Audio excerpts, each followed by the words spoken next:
한국성급 선박해양연구소의 송강현 소장님께서 온실가스 규제 강화 등 KR 액티비티스 소개에 대한 발표를 준비해 주셨습니다. 여러분 큰 박수 부탁드리겠습니다.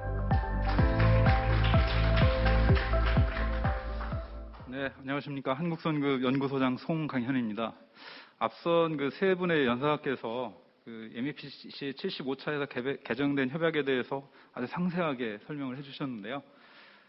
그러면 이번에 개정된 협약뿐만 아니라 이 GHG 규제 전체에 대해서 우리 가장 실감하실 선사 그리고 조선소, 기관 기재제 업체에서 어떤 기술을 개발을 해야 되고 어떤 전략을 짜야 되는지 이러한 부분에 대해서 소개를 드리도록 하겠습니다.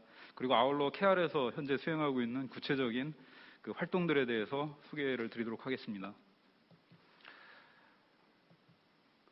우선 IMO의 이 디카보나이제이션 전략과 관련해서 이 CO2 문제는 전 지구적인 문제이기 때문에 탑다운식으로 이 감축량이 정해져서 내려오는 방식입니다. 그러니까 IMO가 인더스트리의 기술 수준을 보고 이 정도 하면은 너무 어렵겠구나. 그럼 감축률을 더 낮춰야 되지.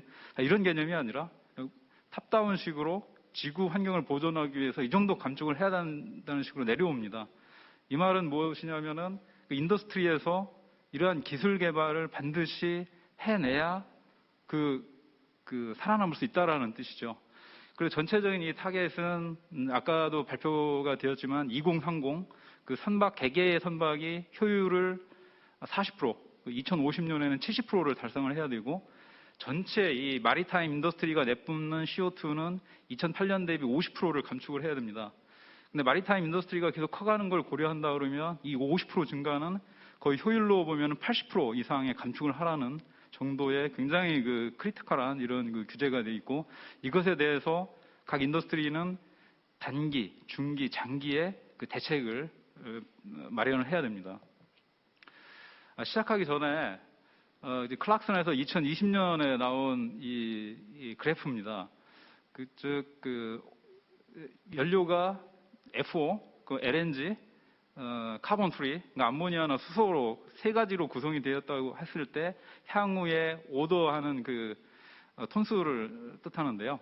현재 2020년에는 여전히 FO가 80%를 압도적으로 높습니다. 그런데 2030년이 되면은 LNG 퓨얼십이 가파르게 발주가 상승을 하고 아울러 FO는 그만큼 떨어지게 되고요.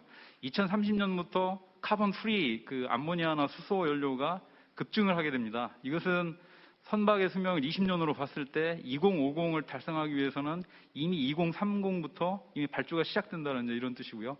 결국 최종적으로는 2050년에 카본 프리 연료가 거의 80% 정도를 차지하고 FO는 거의 0% 오더를 한다라는 이런 그래프고요.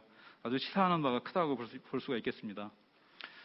앞서 이번 협약 개정된 내용에 대해서 말씀을 드렸는데요. 요약을 한번 한다 그러면 우선 EXI 또는 EDI는 한마디로 자동차로 치면 연비 관련된 부분입니다. 그래서 IMO에서는 연비 자체가 효율이 떨어지는 선박에 대해서는 아예 시장에 진입 자체를 시키지 않겠다라는 그런 부분이고요.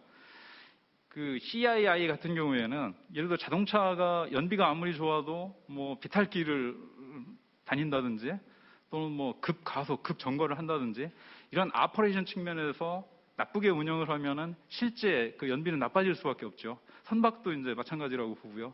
그래서 이 선박이 실제로 내뿜는 CO2에 대해서도 또 규제를 하겠다는 얘기입니다. 그리고 아무리 좋은 설계 그리고 아퍼레이션을 잘하더라도 이 산업체가 내뿜는 CO2에 대해서 책임을 지라는 것이 바로 ETS입니다. 사실 선사 입장에서는 거의 빠져나갈 수 없는 상황으로 이 IMO의 모든 규제가 다 작용을 하고 있다라고 보시면 되겠습니다. 그러면 이런 GHG 규제에 대응하기 위해서 전 세계적으로 어떠한 연구 활동이 벌어지고 있는지에 대한 우선 소개를 드리도록 하겠습니다.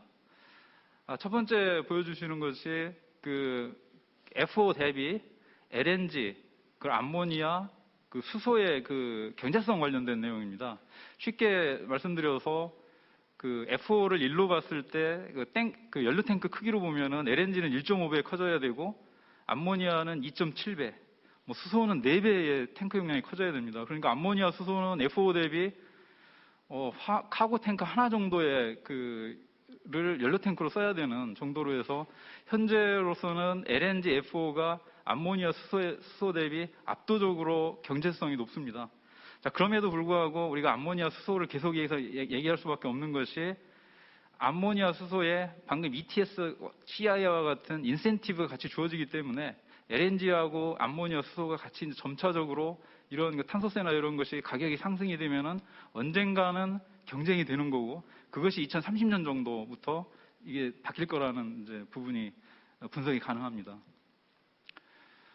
그래서 이제 그 가스 연료가 점점 그 듀얼 퓨얼로 운항하는 선박이 늘어나고 있고요. 2012년에 세계 최초의 LNG 퓨얼드 쉽이 등장하기 시작했고 메탄올, 에탄올, LPG 같은 그 듀얼 퓨얼 그 선박이 계속해서 건조되고 있습니다. 그런데 뭐 LNG 대비 사실 메탄올, 에탄올, LPG 같은 경우에는 그 벙커링 이슈도 있고 그리고 현재로서는 메탄올 운반선의 메탄올 추진, LPG 운반선의 그 LPG 추진 정도가 경쟁력이 있다고 보고요. 다만 이제 LNG 같은 경우에는 이미 벙커링 인프라가 상당히 많이 구축이 되고 있고 벙커링 쉽 이런 것도 이제 건조가 되고 있기 때문에 일반 화물선에 아주 경쟁력 있게 LNG 퓨얼드 쉽이 만들어질 수 있을 것 같고요. 금년에 그 산모에서 세계 최초로 그 초대형 컨테이너선에 대한 LNG 퓨얼드 쉽이 인도가 됐고 조만간 180개의 벌캐리어, 아프라막스 VLCC 등 이런 LNG 퓨얼드 쉽이 폭발적으로 발주가 증가할 예정입니다. 그 다음에 이제 카본 뉴트럴 퓨얼인데요. 우리가 자연의 바이오 퓨얼 같은 그러니까 자연에서 만들어진 재료를 가지고 만든 퓨얼 같은 경우에는 이거 자연에서 온 거기 때문에 이것을 이제 연료로 사용을 해도 사용한 만큼의 그 CO2 감축을 줄여주는 이제 그런 부분이 인정이 될 수가 있습니다. 그래서 머스크, CMA, CJ, MSC는 거의 30%까지 이제 블렌딩을 해서 사용을 하고 있고요. 마찬가지로 신서식 퓨얼 같은 경우에는 그린 에너지로 수소를 만들어서 자연 속에 있는 C를 붙여서 LNG 또는 메탄올 이런 부분들을 생산하는 부분입니다. 근데 이런 것들이 지금 EEXI나 우리가 EEX를 만족하기 위해서 뭐 FO를 LNG로 개조하는 거 거의 불가능한 상황인데 이런 바이오 퓨얼이라든지 신서식 퓨얼 같은 경우에는 그런 어떤 하드웨어적인 교환 없이 해결할 수 있는 아주 중요한 기술이라고 생각을 하고요. 다만 이런 것들이 IMO에서 웰트 프로펠러와 같은 이런 컨셉을 받아들여야 하는 어떤 그런 정책적인 허들이 남아있다고 볼 수 있겠습니다. 다음은 암모니아 엔진입니다. 만 또 바질라에서 2스트로크, 4스트로크를 현재 계획으로서는 2024년 1쿼터에 개발을 하기로 플랜상에 되어 있는데 물론 이제 테크니컬 허들이 있죠. 톡식 문제, 코로전 문제 이런 것들을 극복하고 과연 이 계획대로 개발이 완료될지 이런 또 테크니컬 허들은 여전히 남아 있다고 보겠습니다. CO2를 그러면 발생하는 CO2를 다이렉트리 캡처해가지고 보관한다든지 해수에 방출하는 방식은 굉장히 직접적으로 CO2를 줄일 수 있는 방법입니다. 육상에선 많이 실용화됐고 이것을 온보드로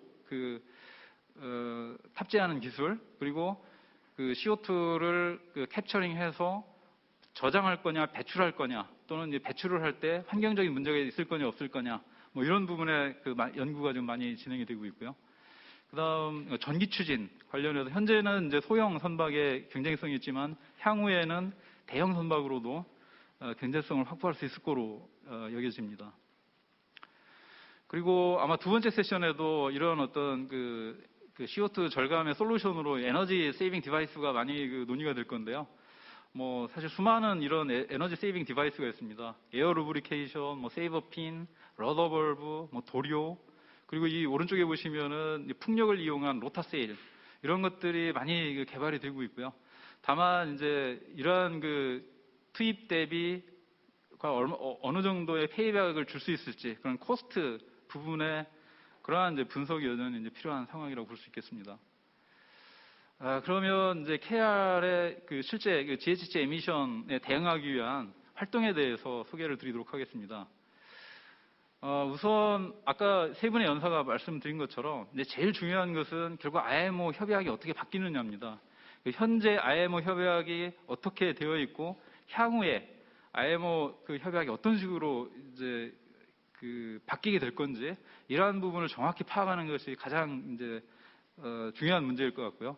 자, 그 이후에 이제 alternative fuel, 아까 말씀드렸던 바이오 퓨얼에 관한 연구, 그다음 LNG에다가 이 카본 캡처, 스토리지 하는 시스템을 같이 조합하는 부분, 또는 이제 암모니아로 넘어가기 전에 LNG에다가 암모니아 또는 수소를 혼소하는 이런 기술이 있을 수가 있고요. 이제 궁극적으로는 암모니아 그리고 수소로 이제 넘어가는 부분, 그러니까 전기 추진 관련된 부분까지 이 얼터너티브 퓨얼에 관련된 전반적인 이런 기술 연구를 수행을 하고 있습니다. 마찬가지로 에너지 세이빙 디바이스에 대해서도 연구를 하고 있고요. 자, 그리고 사실 이제 벙커링 인프라가 사실 LNG가 10년 전부터 벙커링 인프라가 구축이 필요하다고 계속 얘기를 했는데 사실 최근 들어서 이제 아주 활발하게 인프라가 만들어지고 있습니다. 그래서 이 벙커링 인프라, 그다음 퓨얼 프라이스, LNG, FO, 저유황유, 암모니아 가격 이런 것들이 사실 굉장히 큰 언서튼티로 되어 있고요. 여기에 또 중요한 이제 부분이 과연 IMO에서 이런 CCS 기술을 개발했을 때 IMO에서 그걸 협약에 인정을 해줄 건지, 그다음 바이오퓨얼을 사용했을 때 웰트 프로펠러로 해서 바이오퓨얼에 해당하는 부분까지 CO2를 제외시켜 줄 수 있을지, 이런 IMO에서의 어떤 결정 사항이 굉장히 큰 언서턴티로 있고요. 테크니컬 허들, 과연 CCS, 암모니아 엔진, 퓨얼셀 이런 것들을 경제적인 코스트 이펙티브하게 개발할 수 있을지, 그다음 마켓 허들, 아까 CII 이런 것들이 의해서 선박의 랭킹이 주어지게 됩니다. 그러면은 지금 애플 같은 경우에는 탄소 프리한 업체만 사용하겠다 뭐 이런 선언을 하듯이 이런 CIA 레이팅을 가지고 이런 금융회사 또는 화주가 그런 민간 차원에서 또 제약이 있을 수 있습니다. 그래서 이 마켓에서 허들, 그래서 사실 많은 기술이 개발되고 있고 이런 언서턴티가 이제 같이 존재를 하고 있습니다.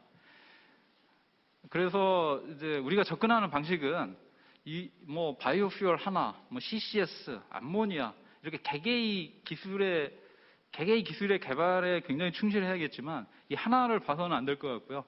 전체 포괄적인 접근이 필요합니다. 그래서 여러 가지 옵션을 두고 가장 코스트 이펙티브한 솔루션이 뭔지를 찾는 일이 바로 각 선사, 조선소에서 앞으로 많은 분석을 통해서 결정해야 될 일이라고 생각합니다. 그래서 이러한 코스트 이펙티브 솔루션을 찾는 업체만이 앞으로 향후에 경쟁력을 확보할 수 있을 것이라고 보고 있습니다. 그래서 우선 이제 첫 번째 KR 액티비티로 보면은 이 GHG 에미션을 베리피케이션하는 부분인데요. 이 KR 기어스에서 지금 DCS, MRV, 심프에 대한 검증 작업을 하고 있습니다. 여기에 이번에 개정된 EEXI, CII를 같이 계산할 수 있는 이런 웹 기반 프로그램을 개발을 해서 내년 1월에 개발을 완료할 예정입니다. 그래서 고객들이 아주 편안하게 이런 CII나 EEXI 본인 선대에 대한 분석을 할 수 있도록 서비스를 할 예정이고요. 또 하나는 결국 ETS입니다. ETS가 특히 유럽을 기항하는 선박에 굉장히 큰 부담으로 올 건데요. 아직 유상할당 비율이나 이런 것이 정해져 있지 않습니다. 그런 불확실성 속에서 우리 선대에 전체적으로 부과될 추가의 어떤 이런 탄소세가 얼마만큼 되는지 이런 부분에 대해서도 개별 선사에서 요청을 하시면 저희가 이런 서비스를 제공을 하고 있습니다. 다음은 이제 KR이 가지고 있는 디카보나이제이션 관련된 이제 연구센터입니다. 군산에 국비 한 500억 정도를 투입해서 이 그린식 기자재 센터가 되어 있고 여기에서는 엔진, 그러니까 LNG, 암모니아, LPG 엔진 등을 실험을 하고 있고 후처리 장치를 같이 실험을 하고 있습니다. 마스터 C에서는 전기 추진 관련된 테스트, 본사에 있는 LSC에서는 LNG 퓨얼드십, LNG 벙커링 쉽에 대한 시뮬레이션을 하고 있습니다. 그 탄소 중립 연료에 대해서는 저희가 현대중공업, 그다음 HMM 등과 공동 연구를 맺고 현재 그 발전기에 들어가는 그 바이오 퓨얼에 대한 육상 실증을 하고 있고요. 내년이 되면은 이제 주기에 들어가는 바이오 퓨얼에 대해서도 저희 연구를 할 계획이고요.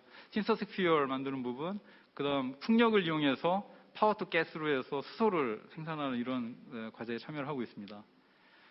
그리고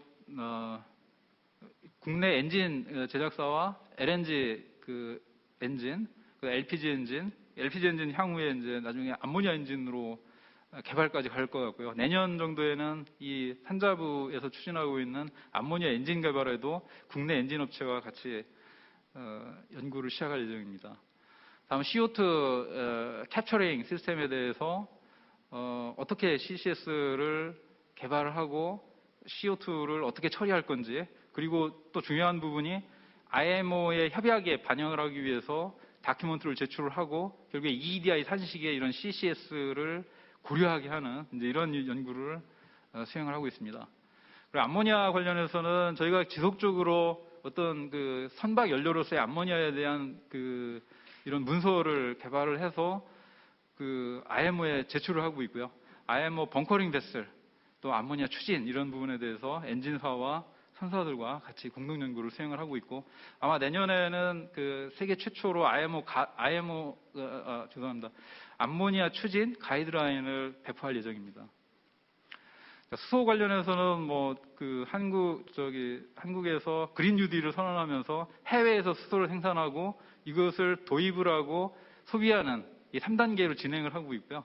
KR은 이 중에 도입 분과를 지금 맡고 있고, 그래서 아마 이게 수소를 도입하는 방식이 액화 수소는 워낙 테크니컬 허들이 높기 때문에 암모니아 형태로 들어올 확률이 굉장히 많습니다. 그래서 암모니아 운반선, 그리고 암모니아 운반선에 암모니아 추진 정도의 그런 어떤 선박들이 개발될 거고, 그 이후에 10년 정도의 기술 개발 기간을 거쳐서 암모니아 그 운반선까지 진행을 할 예정입니다.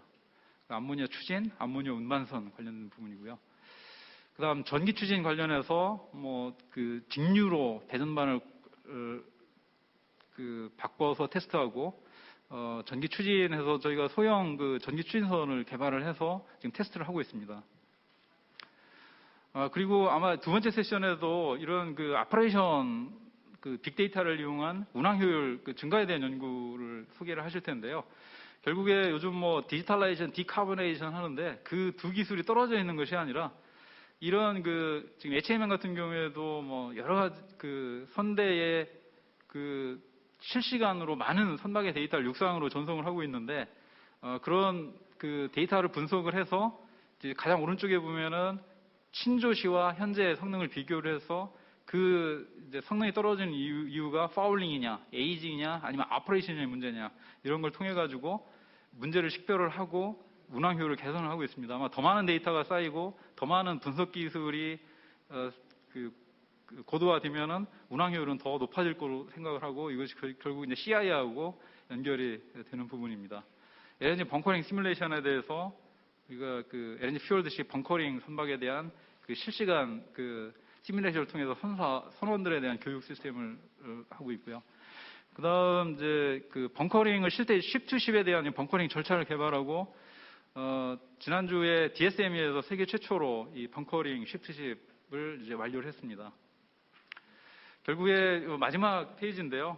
다시 이제 말씀을 드린다면 그 IMO 협약이 지금 우리 그 선사 조선소에 짓는 선박에 어떤 영향을 미칠지, 그리고 여러 가지 기술에 대한 다양한 조합들에 대한 오버롤한 포괄적인 그 접근이 필요하고, 이러한 정보를 다 그 언서튼티에 대한 분석을 하고 그 각 선사마다 사정이 전부 다를 텐데 가장 코스트 이펙티브한 솔루션을 찾는 것, 이것이 앞으로 GHG에 대응하는 전략이 될 수 있을 것이라고 생각합니다. 네, 감사합니다.